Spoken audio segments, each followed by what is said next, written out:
Hi, everybody. Great to see such a good turnout here. We're here for a seminar. It's an IDS member seminar, but it's really a book launch, so it's a bit more of a celebration than an interrogatory kind of seminar. You probably all know, but if you don't, Keetie Roelen, she was a research fellow here at IDS for 12 and a half years. And then she left, and then she wrote this book, which I'm very annoyed about, because it means we can't claim it as an IDS book. Damn. But it does draw on lots of her work when she was here in Asia, in Africa, in Latin America, and also her experiences in Europe. So Keetie is now Senior Research Fellow in Poverty and Social Protection at the Open University.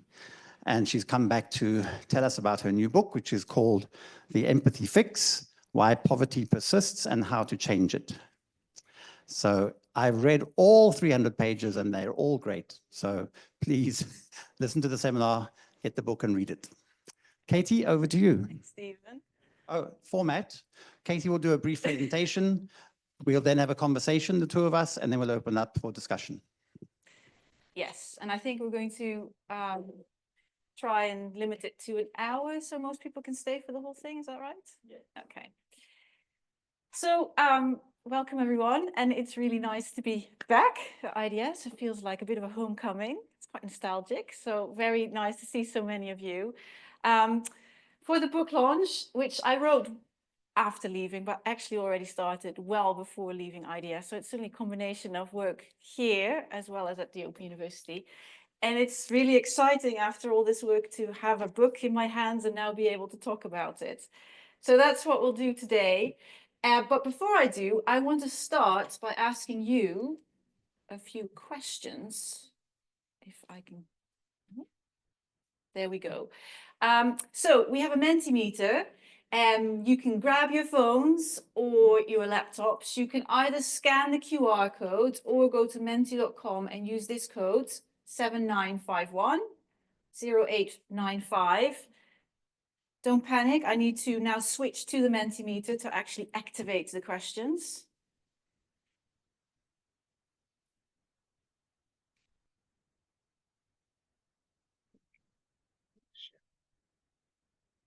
That one. And go to present. Now you should be able to see the first question. What do you do to get ready for an important event? This is a multiple choice question. There's 4 options. You can have multiple choices.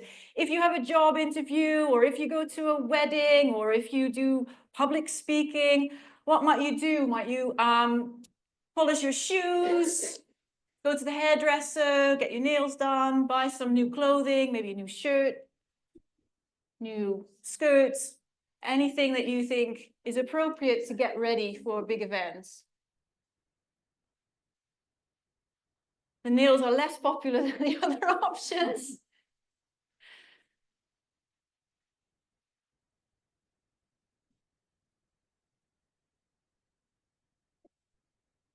So you can see as you click your options, we can see what you are wanting to do. Okay, so most responses to buying new clothes. Some of you go to the hairdresser, some polish shoes, and a few get nails done. All right. Let's go to the next question.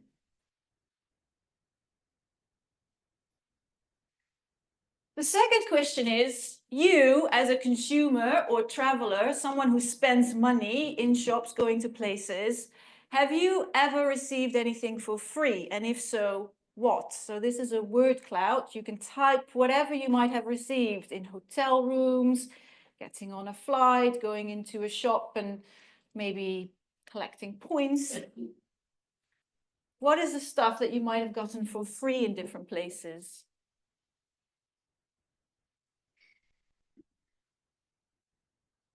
Lots of food-related things, cookies and desserts and snacks, water, stationery type things, pens, notebooks. Someone's received socks. I imagine that might be on a plane. Eye mask. Toiletries. Yes, so we get lots of different things for free as we spend our money in different places. Some of these are things that we wouldn't spend our money on ourselves, but can come in quite handy, particularly if we cut out toiletry-wise, pen-wise, etc. Okay, so we've all had some stuff for free. Now, the final question before talking more about the book is, how many UK government staff do you think are checking for fraud? And there's two questions here. The first one is among the wealthiest 500,000 people in this country, and the one at the bottom is among benefit claimants. This is in hundreds. So the scale is from 0 to 50, so it's actually from 0 to 5,000. So the number of staff in the UK government that are working to check on fraud amongst the richest people and amongst those who receive benefits. And it's a slide, it's a scale. And it will take an average of what you will put in. So we're now at about 1,000 for checking on the rich people, about 4,000 checking on those who receive benefits. Any more changes?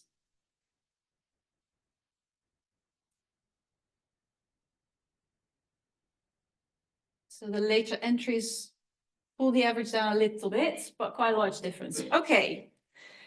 Thank you for those answers. I'm going to come back to them as Gary's very kindly going to help me to go back to the slides. Oh, I need to probably switch that.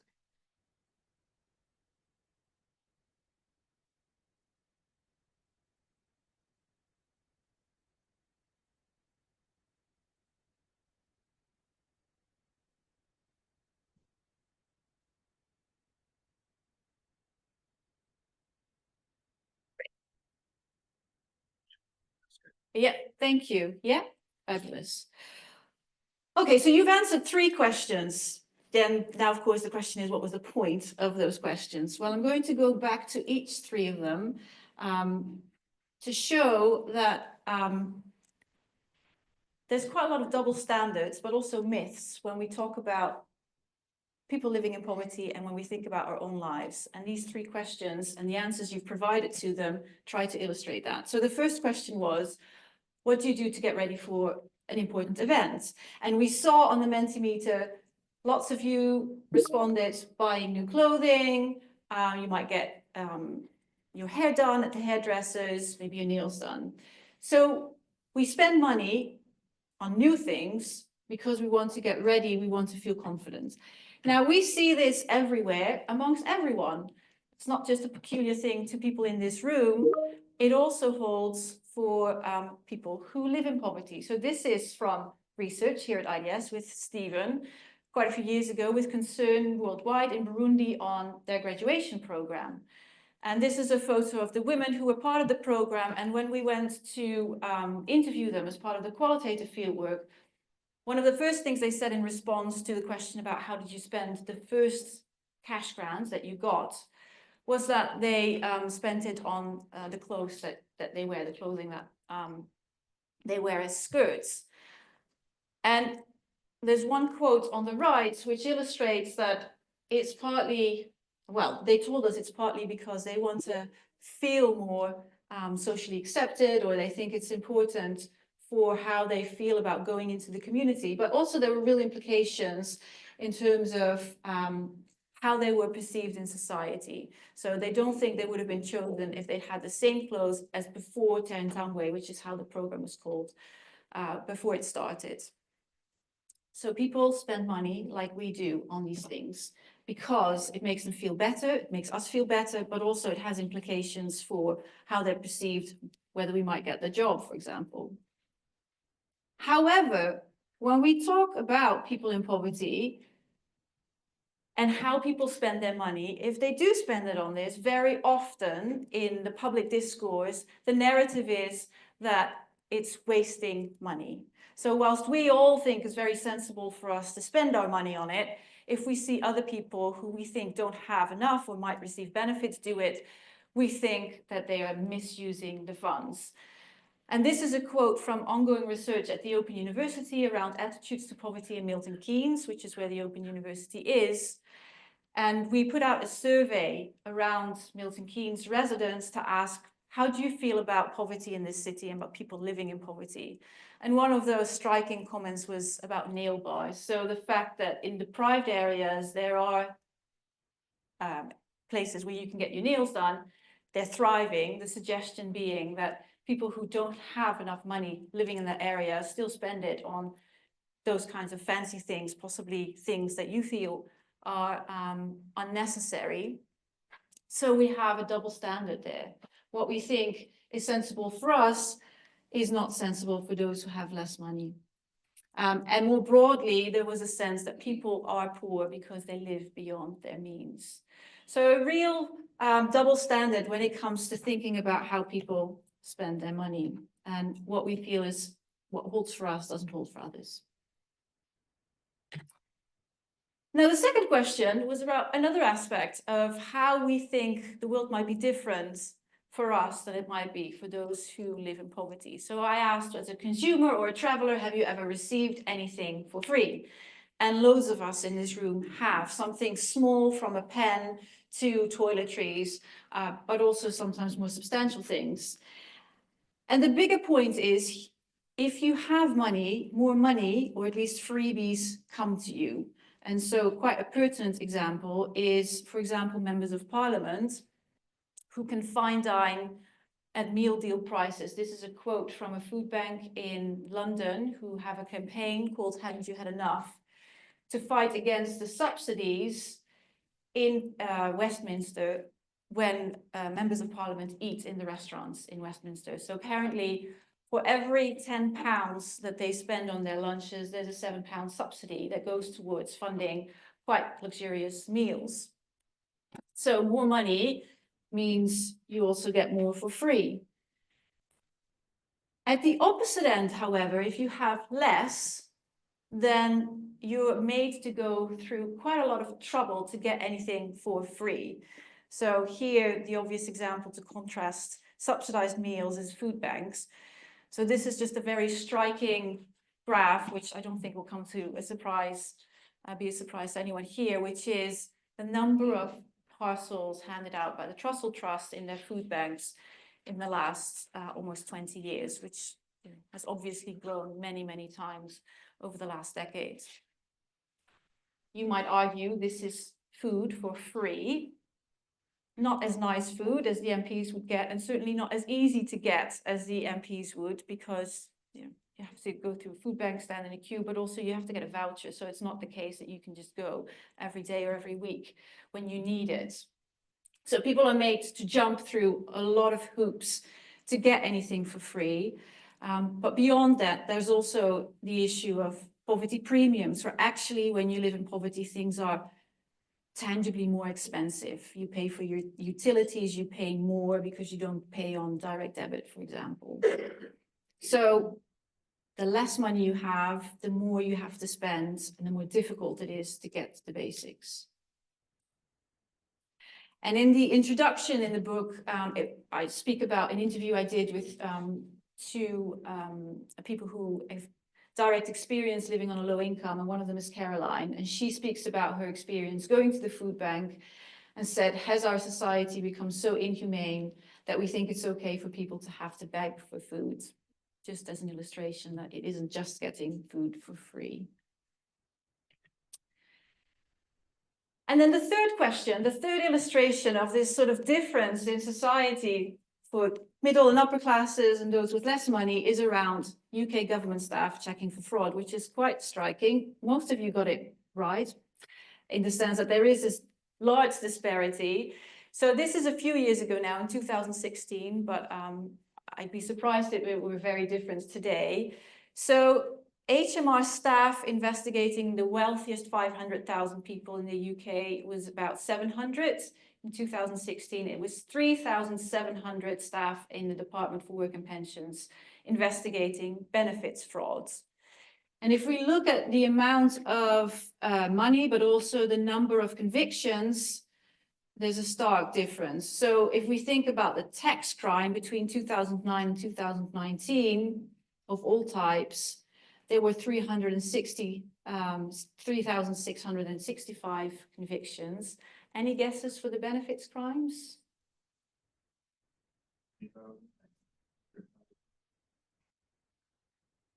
85,745, so more than 20 times more, as an indication of how important we find all this in relation to each other. However, when we look at the amounts, so some of the estimates in terms of what the cost to the Treasury, the cost of tax fraud is about 10 times higher than that of benefit fraud.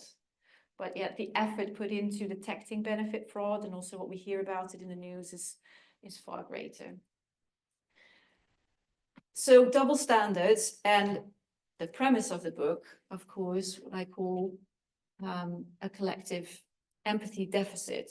Before I get to that, I also want to jump to the Netherlands, my own country, to show it's not just the UK, for two more examples of how when you have less money, there's more scrutiny and we pay far more attention to what you do. This is example of the Dutch shopping affair where there was a single mother who received groceries from her mother over an extended period of time, which the benefit office, the welfare office found out about, and they made her pay back £7,000 in benefits because she received these groceries or these shopping that they deemed was unfair. She appealed. It was brought back down to €2,800, but still considerable amounts for just getting some extra shopping for your children.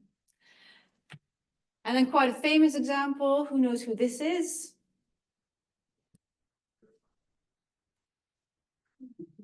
That's right.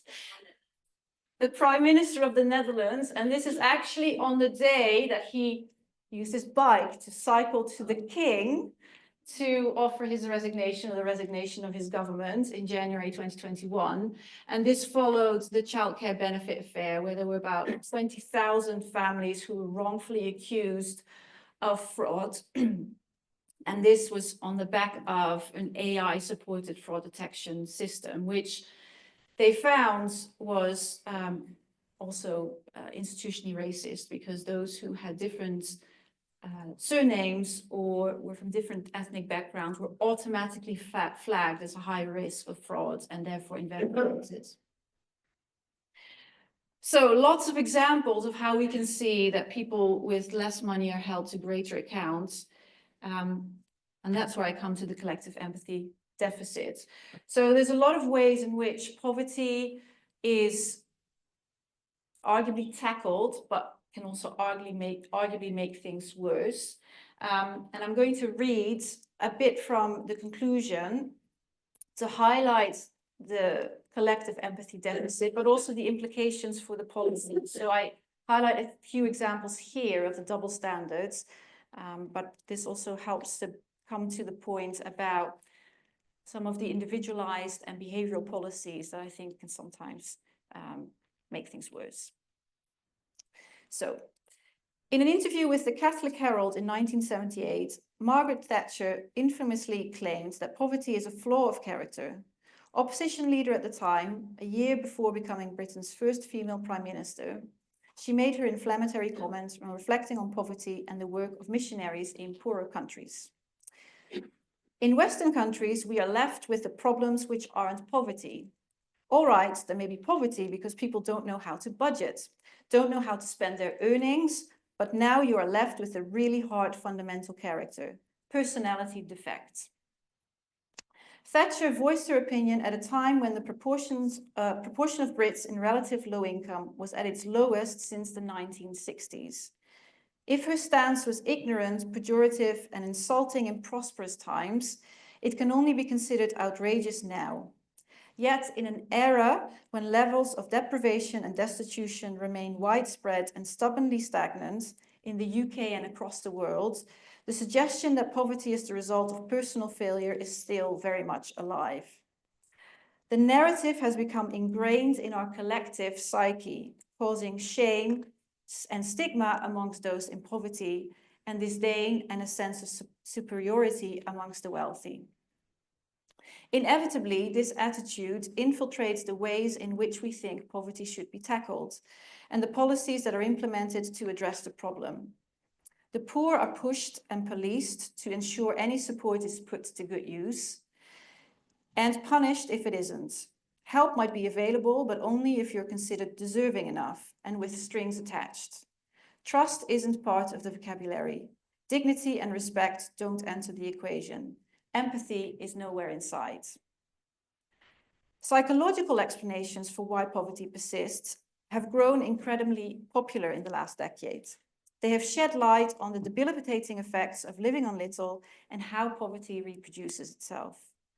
The so-called psychology of poverty helps us see how the cognitive strain of financial precarity makes it harder to think straight. An understanding of the shame and trauma of poverty points us to the devastating effects on self-esteem and mental health.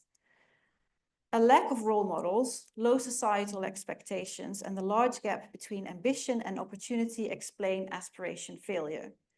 This has all led to great enthusiasm for interventions that seek to directly impact poor people's attitudes, knowledge, and behavior, often with the notion that real change starts with people in poverty themselves. As much as these insights and interventions are predicated on a recognition that it's not the choices that people make that keep them poor, but the state of poverty that leads to difficult decisions and impossible trade-offs, it has also firmly placed the focus on people in poverty and their individual actions. Although easily afforded the empathy label, behavioral explanations of and solutions to poverty have fed the individualization of the problem, whether intentionally or not. They offer an escape route for those of us in more privileged positions to say it's them, not us, for us to absolve ourselves from our responsibility. But let me be clear, this book isn't about fixing people in poverty, it's about fixing the problem of poverty. And to do that, we have to make the causes and consequences of poverty visible, to create an understanding of the reality of living on little so that everyone can become involved in counteracting it. Because if your life isn't defined by the struggle to get by, it's hard to imagine what that's like and what it does. So that leads me to the last slide before Stephen is going to ask some questions and then you. And that is, well, what do we do next? And that's framed around empathy and especially the 3 R's of empathy, which is how I thought it was quite helpful to think about, well, how can we counteract this deficit? And the first R is relate. So relate to the issue of poverty and especially what it's like to live in poverty if you have not experienced it yourself. And that's really hard, obviously, because we have our own reality where things come to us for free, possibly, and where we don't have to think very hard about spending money on a cup of coffee or possibly our shopping. So it's about tapping into what the experience of poverty might be like. And you can do that by relating to more universal experiences around shame or stigma. We've all been in a shameful position, for example, or the stress of trying to deal with complicated issues that take a lot of your headspace and understand how that's the case all the time for people who live in poverty. The second R is about realizing how policies can often make things worse rather than better. So understanding that if you are made to jump through hoops to get a free food parcel, the stress that you are already experiencing is getting worse, and whatever headspace you might have to think about actions to move out of poverty, if you will, is even greater, and it becomes even harder. So really seeing policies that we sometimes think are in the best interest of people in poverty in a light and through the lens of the experience of poverty, and understanding better what works and what might not. And then the third R is about a response. So once we relate to the experience, when we realize what isn't working, we need to act and try and do things differently. And the book is very much written for a general audience to link it to people's personal lives and the things that they can do in their everyday lives.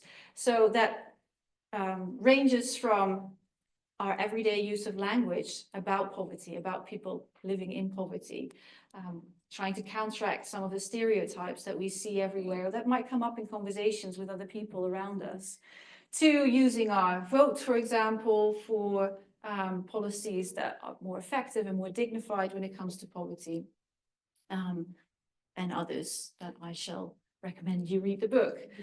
So the point is, empathy isn't just about realizing and relating, it is also about action. So if we don't take action, the argument is it isn't really empathy at all. So finally, if you want to know more, get the book, obviously. But also a lot of what is in the book is based on Poverty Unpacked, which is a podcast where I've interviewed a lot of people, and quite a few feature in the book, which has been great. So you can listen to the full interviews and let me know what you think on my social media. Thank you.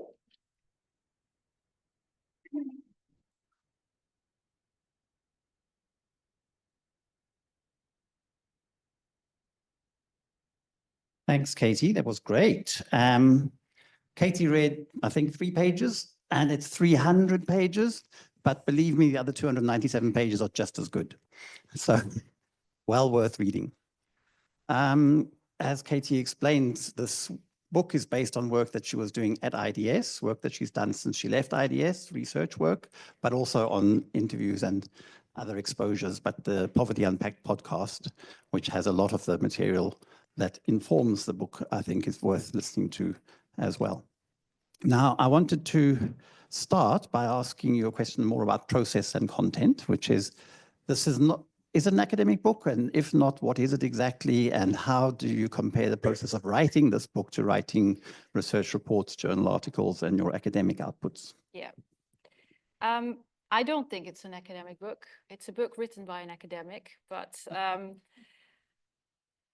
so I think in some ways it's similar. You try to make a claim and substantiate that with evidence. And part of the 300 pages are also notes at the end to include the evidence that it's based on. But I think the premise is different. If you write an academic piece, journal article, or a book, you might start with the knowledge gap or a research question, and then you find your evidence and you sort of back it up. Here, I think you start more with the claim that you want to make and creating the narrative and the story and using the evidence in that way. And especially the story bit is, I think, quite different, at least in my experience writing it, thinking about the experience of writing academic outputs. When I try to put the proposal out there to first an agent and then a non-fiction publisher, that's what I got pushed on. What is the story? And then secondly, also, how much of you is in there? And that was particularly uncomfortable because as an academic, you don't put yourself in the picture because that's, I'd say, incredibly unacademic. But there was an explicit request to do that. So it becomes a bit more personal, relatable, this is the word. So that was a steep learning curve and an interesting one. I don't know if I quite managed, but there are personal stories in there. So it's uncomfortable because it's different from doing academic writing. It was also, for this particular book, uncomfortable because I don't have lived experience, fortunately, of living in poverty. So I wanted to write it because I think it's really important to get the message out there beyond this audience, who, you know, are a captive audience for a message like this. But I can't speak from what it's like from my own experience. So I wanted to be very upfront about that.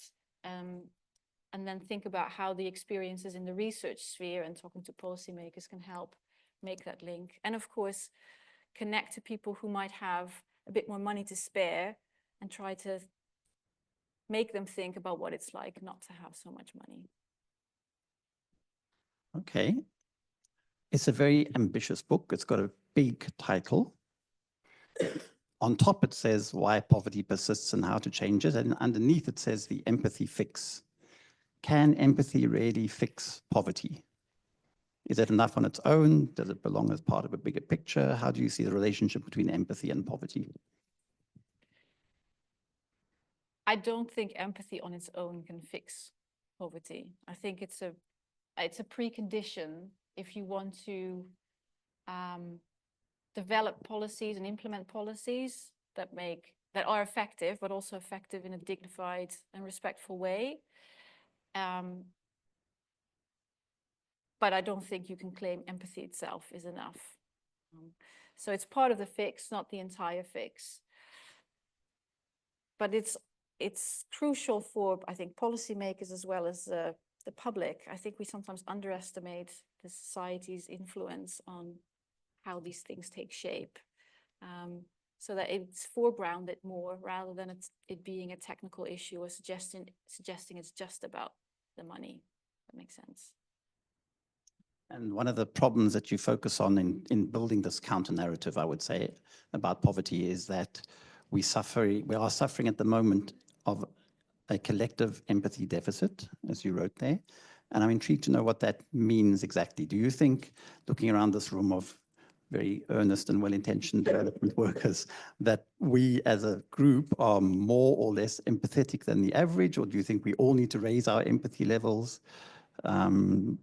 Are some people more empathetic than others, or are we all innately empathetic, but we demonstrate it in different ways, like the Donald Trump way versus...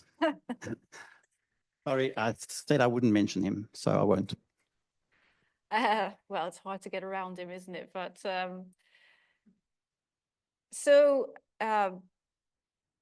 it's a collective empathy deficit, but taking a step back, it starts from the individual. So we experience empathy as an individual. And as you mentioned, almost all of us have the innate ability to empathize. So there's a lot of research with primates. Some of that's discussed in the book as well, which is really interesting. That shows that as an ability, we all have it. How we exercise that ability, or how much of the empathy skills that we've honed, that might be different for different people. And so I'm sure a lot of people in the room have empathy and exercise it in a very generous way, but that's not the case for everybody. And so a lot of what I think is in the book is about how to grow your skills and how to use them in a way that isn't just limited to your inner circle, but to those that might be different from you. And when we talk about poverty, that's especially those, again, who have a bit more money, but find it hard to imagine what it's like to live in poverty. And on that, I'll just mention also the flip side of poverty, or the dark side of poverty is, of empathy, is that we all have an innate ability to empathize. It's sort of in us, also for survival, but that's mostly related to those who are like us, are in group, because again, evolutionary speaking, that makes most sense. So I would say almost everybody naturally has that inclination. You care for your direct family, you might care for your community. I think when it comes to empathy for those who are a bit further out, the out group, or those who are different from us, who look different from us, who hold different opinions from us, it's more of a deliberate action. So that's what the book also calls for. If you find it more difficult to relate to people who live in poverty, it does require a deliberate step. So sometimes there's a suggestion that empathy is this warm, fuzzy, and cozy thing, but actually, if you really want to extend it to others that you might find more difficult to relate to, it takes quite a bit of effort, but we can all do it. Great. And one of the reasons that you identify for this difficulty in empathizing with others is the double standards, which I found very powerful in the Mentimeter and the discussion already. Like the wealthy get rewarded with freebies while the poor get faced with hostile architecture if they're trying to sleep rough. And of course, the poor are blamed, as you said. They are poor because they are poor. It's their fault. I am doing okay because of my own abilities and achievements and hard work, etc. So you write, I like the sentence, the meritocratic model brings hubris to the wealthy and successful. So is there something about the way our society is structured around the so-called notion of meritocracy that affects empathy between those who are successful and those who are less successful? I think so, because this idea that we live in a meritocracy allows and also creates this opportunity and desire for those who do have a bit more money or a bit more successful to tap ourselves on the back and say, well, look how great I did. And it's all due to my hard work, because that's the narrative that's pushed, that's ingrained in us. But the flip side of that is, if people don't make it or don't have the same earnings as you, it must be due to their own faults, due to their own lack of hard work, their laziness. So yes, I think this false idea, I say, of meritocracy undermines empathy, or certainly the desire to extend our empathy towards people living in poverty. I've always thought that the problem with meritocracy is it ignores structure and power. It assumes that we all have equal chances. Another interesting concept that you bring up, which I found very persuasive in the context of white saviors, which we heard about a couple of years ago. It was very prominent in development. You talk about poverty saviors and poverty saviorism, which you define as working for others instead of with them. You know, nothing about us without us. How do you see poverty saviorism? How do you see the well-intentioned charity shop workers and the well-intentioned food bank workers, as opposed to this more empathetic response that you are asking us to do? How does poverty saviorism get the wrong outcomes, which empathy could correct? Yeah, it's a bit of a nuanced, tricky one, because one might easily say, if you have empathy, then I try and help people and I do things for them. And so you slip into saviorism. But actually, in a way that's just as pejorative and patriarchal as just claiming that people in poverty are lazy and don't know what to do, and so you need to tell them. That said, I think a lot of people who volunteer in food banks or charities are really, really well-intentioned. And so it's not an intentional, I am superior and tell you what to do mentality, but they are working in a charity, in a system where food banks, for example, plug the gap in welfare provision, and so might see their role in that way. So I would say it's about harnessing the energy and good intentions that people have in doing those kinds of voluntary roles and helping people, but suggesting that if they do it with people in poverty, or listen more to what might be the problem, that could be more effective and could be more empowering and dignified. Which is also why one organization where the book was launched 2 weeks ago, and that's featured quite a bit in the book, is ATD Fourth World, who have that exactly as their starting point for the work they do on poverty. It is with poverty, with people in poverty, the poverty activists, and they work together to identify the issues and how to resolve it, rather than a service for them. Okay, let me have one more question, then I'll open it up.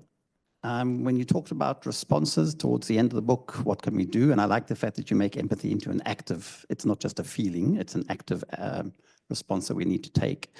You have a number of examples of how we could improve or how we should do things better in our daily lives.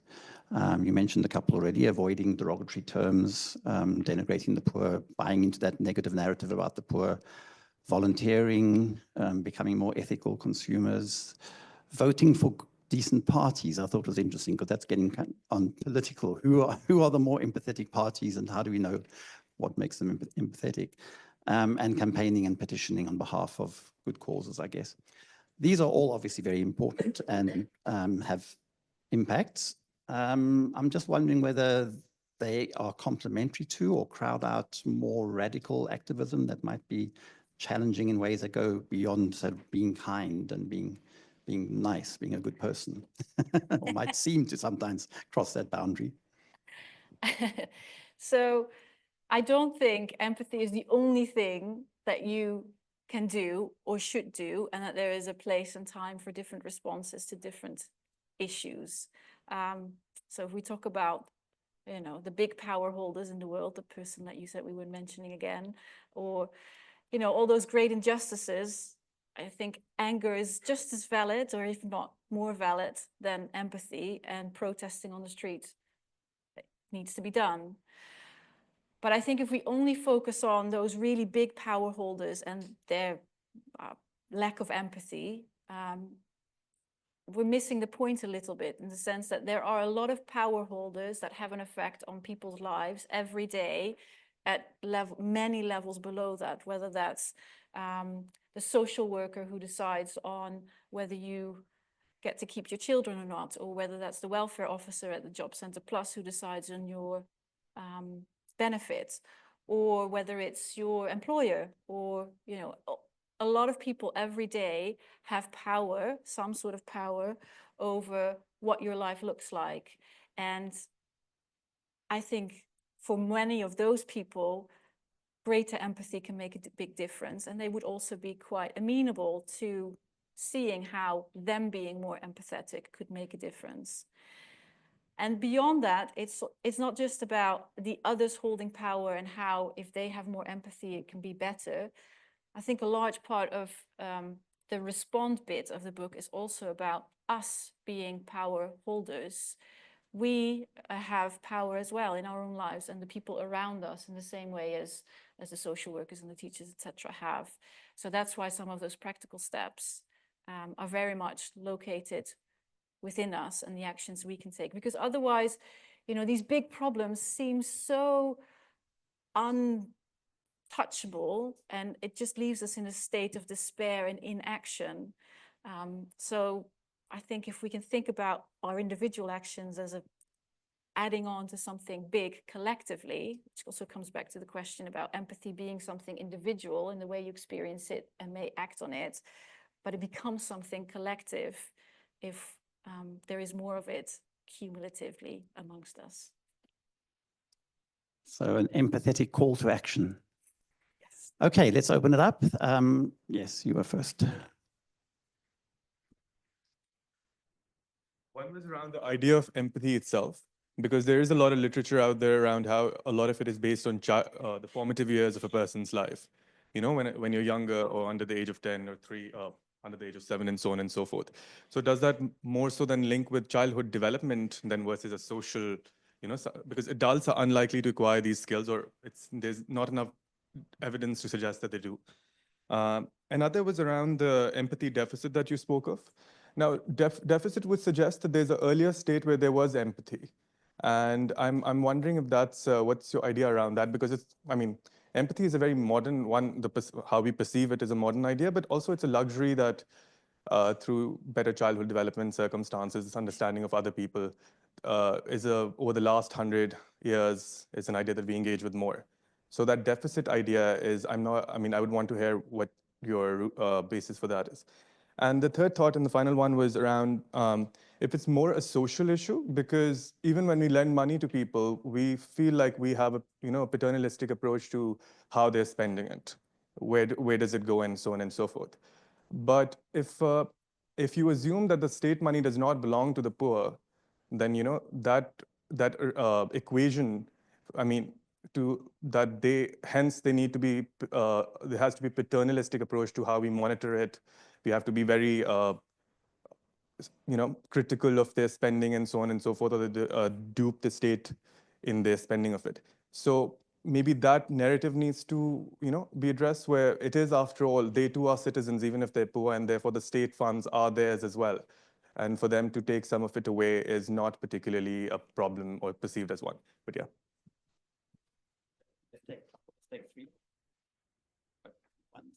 Thanks, Keetie.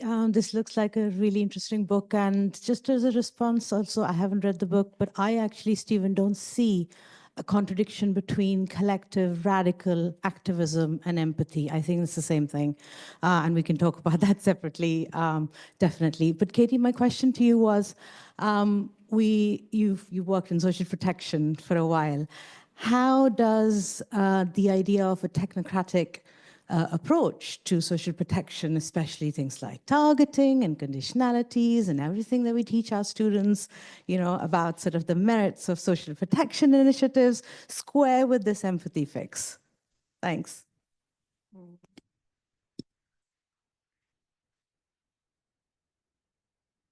Thank you. Hi, I'm Karan. I'm a student here at ES. So there was this quote in your slide by Milton Keynes that really caught my eye. about just look at the number of nail bars in the city. And clearly that was coming from a place of lack of empathy.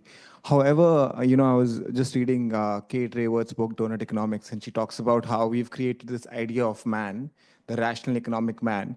And I couldn't help but connect the dots between, this idea of how a human should be could have led to the erosion of empathy, because, you have to take these actions. And if you don't take these actions, then you're not taking rational decisions. In that context, how do you see empathy, this idea of empathy, maybe scale is not the right word, but how do we take it as, development practitioners to maybe policy or to economics to expand the definition of how a person should be from just an economic agent to a much more complex person? And how do you see empathy manifesting itself in economics and policy and things like that?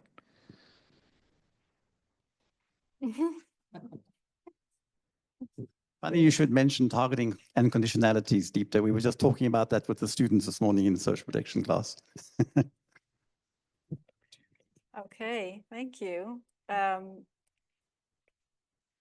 Some really interesting questions, thanks. So about empathy in child development, there is a lot of research, obviously, on how empathy develops in children and when it develops. There's also some really interesting clips about that. If I'm sure a lot of you know The Secret Life of 4-year-olds, once you start developing that as a child. So it is very important in stimulating it in child development, and a lot of the innate ability that might not have come to the surface, I think, is around child development. But at the same time, there's nothing to say that you cannot build your empathy skills when you're older. So it's not the fact that if you haven't built those skills when you're a child, you stop losing the capacity. So there's an important element there, and I think you're right, there's been much more focus on it, but I don't think it's a lost cause if it hasn't happened in childhood. It's an interesting question that you ask about if it's framed as a deficit, what was there before, and a deficit against what benchmark. I would say I haven't thought about it in that way. It's a deficit because because of the way it plays out in people's lives and the problems we see in the lives of people in poverty. So therefore, I frame it as a deficit rather than against a certain benchmark. The idea of empathy, though, is older than, say, 100 years. Philosophically, people have been thinking about it for quite a few centuries. Only more recently, it's been framed. Yeah, it's been framed more in terms of emotion and child development. Then the point about can we tell people in poverty what to do with the money if it's not theirs, if it's given by the state, sort of legitimizes us to say you should use it on this or that. The point about the double standards is that those who have more money, it's not necessarily just their money either. So the example, for example, on tax fraud or tax evasion, a lot of people who are very rich, a chunk of that money arguably isn't their money either. It's because they were able to pay for very good lawyers to ensure that they found the loophole so they didn't have to pay tax. So this whole argument that we have a right to tell people on benefits how they spend their money because it's not theirs, without looking at the others who have more money, I think is a false sort of narrative. I think it's a social issue that needs to be addressed in terms of the lens we see money as. The state's money is more deserving of the rich versus the poor. Therefore, here we're going to be more critical of their spending. Yeah. And that's a social issue as well, versus just an empathy issue. It is. It's a narrative in terms of, Yeah. It's a social issue, and in the sense that there is too little empathy to consider the other side of the coin. So I see them as very much interconnected. Deepta's point about the technocratic approaches. Well, there's quite a lot of that in the examples in the book. And on the one hand, it's critical of issues of such as conditions, for example, targeting as well. But having worked on social protection programs, I'm also very aware of the trade-offs, so I'm not suggesting we should just all give everybody a universal basic income, because there are budget constraints and there are considerations there. But it's about being honest about those considerations and not just seeing it as a technocratic approach, but understanding the real implications socially as well as emotionally for people who might miss out, for example, or are seen as part of a certain target group. I hope that answers your question. And then the last question, which was the trickiest one, from an economic agent to, how did you frame it? Yeah, we're not just economic, we also think based on intrinsic motivations like empathy, justice, humanity, care. Exactly. But those cannot be economically modeled into state policies. No. And therefore empathy gets eroded. So how do we fix that? It's a very interesting question. Maybe that's the next book. Yeah, let me write that down. I think behavioral economics in part tries to solve that issue. It's recognizing that there are other considerations, and so we're not just a rational economic agent. And that's where you see a lot of this psychology of poverty work coming on. So, you know, if we are stressed, our cognitive capacity reduces, we might not take smart decisions. And so, like I said, when I read the piece in the conclusion, you can see that as bringing more empathy into poverty policy, because you recognize that there are constraints there that undermine maybe people's decision making. But the problem with that is also that it purely individualizes the problem. So you place it entirely with the individual, suggesting it's all about their behavior. So if we can give them some slack, or if we can tell them what the right decisions are, or if we can raise their aspirations, then they will take the right actions. So it completely separates the discussion from the systemic issues that are just as important, if not more important. So it's not just about seeing how that agent's person, individual, is recognized in their complexities, but also within the system that they live and those complexities, I think. I think we can take one more round, just 2 or 3. James, then. Oh, James and Vidya, then Nick. Hi, Keetie. Are you saying that you think people who've experienced poverty themselves are more likely to have empathy with poor people? Because I'm just trying to think about this as a generational thing. So, because if that's true, it kind of implies that after a period of great social transformation in any particular country, you should then have a period of much greater empathy. And I'm not sure whether that kind of, when I think about the UK's history, does that track? And I'm just curious to know what you think, you know, because I think often this is not based on any evidence at all. When I think of my own friendship group, an extended friendship group, I often feel like the very middle class people who have no experience of direct poverty are often the ones who seem to work for charities or work in jobs like my own. And some of my friends who really have pulled themselves up by the bootstraps, as it were, often are the ones who are quite critical of people, say, on benefits for a long period. So I'm just trying to wrap my head around that. Thank you. Thanks a lot again, Keetie, for a really great presentation, and I look forward to reading the book as well.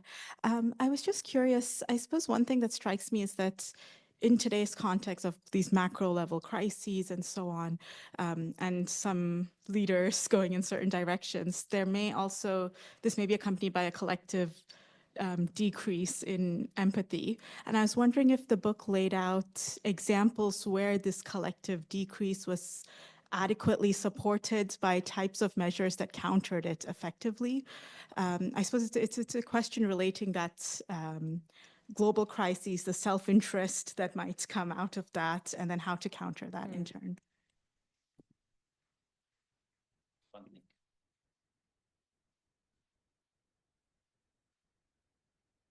Thank you, Katie. We talked earlier, so I know I wanted you to think about how this compares to other concepts that we're interested in, including the concept of care. But I was also thinking another concept you could have used is compassion, you know, as in the Buddhist concept of compassion.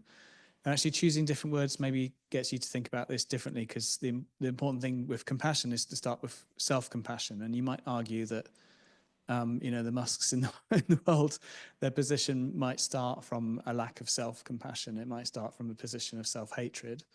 And actually, when you start to encourage people to kind of to build on those concepts of self-compassion, then they can be more compassionate to others. So yeah, I just wondered whether you kind of looked at, you could also think about the concepts of charity. So it's charity, care, compassion, these similar concepts, but which might take you in slightly different directions.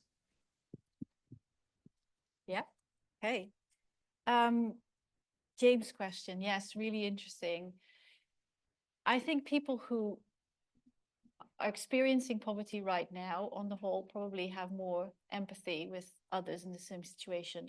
That said, though, there's also lots of research and evidence on othering. So a way to sort of explain the situation that you're in for yourself is by saying, I work really hard, but it's the systemic issues that keep me down. My neighbors, on the other hand, who also receive benefits, they're just not working hard enough. Sort of distance yourself from the narrative that's also prevailing in society. But when it comes to people who've moved out of poverty, I think you're right. There might well be less empathy because they've done it. It comes back to the point about meritocracy. They've been able to move themselves out of their situation. So why can others not do the same? They've worked hard for it. They want to take that credit. And that comes with maybe sort of disdain or less empathy for those who haven't, who are still living in poverty. So yeah, it's an interesting observation. And certainly on the quote of Margaret Thatcher is also an interesting one, because a lot of her, you know, narrative around the issue was herself, you know, working herself up. And so if she can do it, others should be able to do it as well. Yeah. Vidya's question about how to counter the deficit. Unfortunately, this is also another book. There's no examples in there how to collectively counter the deficit. There's an explanation based on some of the research about why empathy has eroded over the years. So some of that is also related to bigger insecurity across society, more people feeling less certain about their lives, the stress that brings, and therefore you're less able to take time and space to think about others. But the argument I also try to make is what we see right now, all this polarization and the fear mongering, and it taps into something quite deep within us. But it's not, that's not a neutral option for us. It doesn't leave us with a better way of life or a better emotionally, you know, feelings than if we were to tap into empathy. So I think it's somehow about changing the rationale, the narrative around it. It's just, okay, we hear a lot about how others, migrants or whoever else, make our lives worse. And it's easy to believe that, and it's easy to then vote for those who say they're going to make it all different and better for us. But actually, if we are able to see that that creates a society of fear and really great unhappiness with ourselves and the others around us, maybe that's the point when we are able to see empathy as an alternative. But we shall make that happen, and then there will be more examples of it. And finally, Nick, on the point about compassion, I looked a lot at different concepts. And actually, the definitional boundaries between empathy and compassion are quite blurred. So some people say we should focus on compassion because there's more action orientation in that concept than there is for empathy. But actually, it really depends who you read and how they define these terms. But on the point of self-compassion, maybe subconsciously, I therefore deliberately did not choose compassion, because there's also quite a bit in the book about this whole self-help industry. And as much as I think self-compassion is really important, I think very often it stops there. And the self-help world helps us, again, those who are doing better, to say, I'm working on myself so I can be kinder towards the world. And that's sort of where it stops. It doesn't really lead to action for others out there. It mostly helps us feel good about ourselves. That has a place in itself, but I don't necessarily think it's the step towards tackling poverty or doing something in society that you might want to see. So thanks for clarifying that, because I didn't realize that for myself. So yeah. I think we should draw to a close. Keetie, thank you so much for writing this book.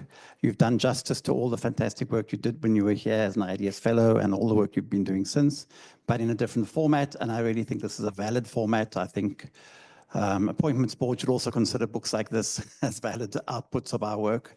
They're probably more influential than our journal articles. But lastly, I want to say this book could not be more timely. We are going to need a lot of empathy to get through the next few years, guys. So thank you again, and please read the book. Thank you. Bye-bye.